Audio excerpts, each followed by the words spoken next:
So after years of anticipation and what I heard was a grueling production cycle, Markiplier has finally delivered his magnum opus, Iron Lung.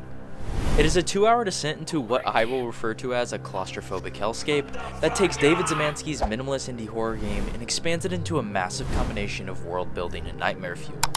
Now, I know I'm a bit late to the party here, but I just got the chance to watch the movie in theaters, and I figured I would explain the movie in a way that made sense to most people, as well as talk about some theories that may have been overlooked on your first watch through of the movie. So, a common theme that I gathered was that most people walked out of the theater wondering what exactly they had just witnessed. Was it a simple monster movie, a psychological thriller, or something we really haven't seen done before? Well, to understand this, we have to understand how the movie and lore from the game works. And to understand why this film works, we have to peel back the rusted plating of the SM-13 and look at the first introduction we have to this universe, the Quiet Rapture. In an instant, every star and every habitable planet vanished, leaving the remnants of humanity drifting on aging space stations, breathing recycled air, and starving in the dark. What caused this? Where did all the planets go? Where is everybody? Well, I can answer this question for you.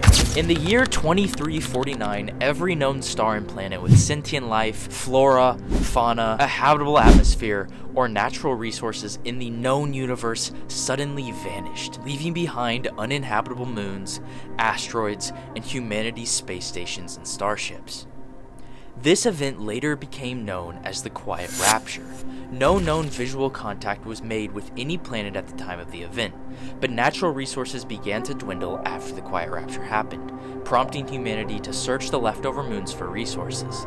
This event caused an organization known as the Consolidation of Iron, or COI, to form, and the lack of resources sparked conflict between the COI and a space station called Eden, which inevitably led to a 9-day battle on Filament Station. About 10 years after all of this happened, oceans of blood that formed after the Quiet Rapture were discovered on moons named AT5, Z-8, and 2 other moons. After this discovery, 4 submarines were fashioned by the COI to analyze the blood oceans. These 2 submarines being the SM-8 and the SM-13 that we see in the movie. And this leads us to Simon, the main character played by Markiplier, who is the perfect vessel for the story.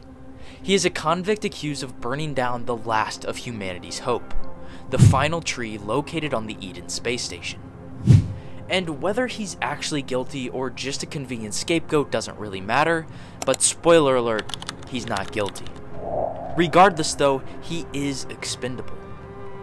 Because of this, he's sent on a mission from the COI to descend into one of the blood oceans on a moon called AT5 to find anything that might lead to salvation. But the really cool thing about the movie's pacing is how it makes the submarine feel less like a ship and more like a digestive tract. For 2 hours, we are trapped in that tube with Simon, and the audio mix is especially cool. It makes the movie feel so claustrophobic and uncomfortable as you're watching it. It's like you're right there with him. And this brings us to a theory that has been blowing up on Reddit recently, where fans have started comparing the lore of the film to the 90s classic anime Neon Genesis Evangelion, where in that series, humanity is eventually reduced to a sea of fluid where individual souls cease to exist and they all merge into one. This reduction of people to a liquid state is known as the Human Instrumentality Project, where humanity is reverted into a primordial orange fluid called LCL. This process is caused by the collapse of individual absolute terror fields, which act as the physical and psychological barriers that define human individuality. And the Quiet Rapture in Iron Lung feels like the equivalent in this universe. The stars didn't just magically disappear. Every organic thing was processed, condensed, and dumped onto this moon. The blood is the literal, physical remains of every person and plant that ever existed. And it is sentient. When Simon's sub is crippled and he begins to succumb to carbon dioxide poisoning, he encounters a blinding light and hears a female voice through a broken intercom asking if he believes in God. My theory, along with many others, is that the massive creature stalking the sub represents the hand of God, specifically the pilots of the previously sunken SM-8 sub who didn't die but was assimilated into this giant mutant fish creature. This Koshi monster became a messenger for the ocean, And when Simon wakes up after seeing the light, his sub is miraculously repaired, and he sees a humanoid monster sitting in his chair for a split second. This wasn't a hallucination. The theory is that Simon died in that cave, or what most people thought was the vision. You see, the ocean brought him back as a Trojan horse. The blood realized that to consume the remaining survivors on the stations above, it needed Simon to return as a carrier. Throughout the film, we see Simon blasting himself with radiation from the sub's X-ray camera, which Command says the hull should protect him from, but we find out they're lying after Simon gets pissed off and fires the camera in the loading dock, which gives multiple people cancer caused by the radiation from the X-ray machine. This radiation combined with the sentient blood begins to change Simon's DNA, and in the second half of the movie, it becomes a race against time. As Simon navigates back to the SM-8 submarine wreckage, the interior of the iron lung begins to grow veins in this fleshy, gross matter. It's no longer just a submarine, it's becoming an organism. The Reddit thread points out that the oxygen levels actually start to increase again, despite the sub being sealed, implying the ship is literally becoming a lung for Simon to keep him alive, just long enough to complete his transformation.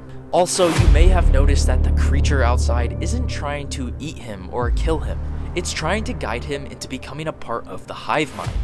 The voice of the previous pilot screams at him to destroy the black box because none can be allowed to see the light. She is protecting the secret of the Quiet Rapture, that humanity has already been saved by being turned into this nasty blood soup.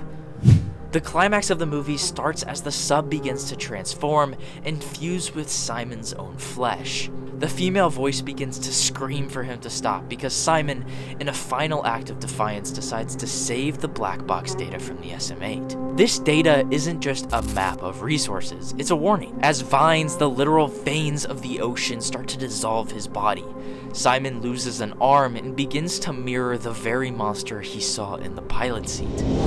He is being reclaimed, yet by choosing to save the box over himself, he denies the ocean its total victory.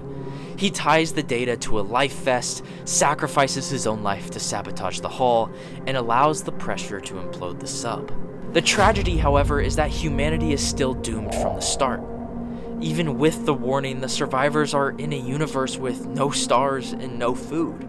Simon preserved their freedom, but he condemned them to starvation. In this ocean of blood, there are no happy endings. There's only different ways to cease existing. Markiplier and David Zemansky have created a world where the only salvation is to join the screaming red abyss. And by rejecting that, Simon stays human, but he ensures that humanity will eventually blink out in the cold of space. I prefer that ending. Can you blame him? If you love talking about movies, feel free to subscribe. If not, I hope to see you again, and thank you very much for watching.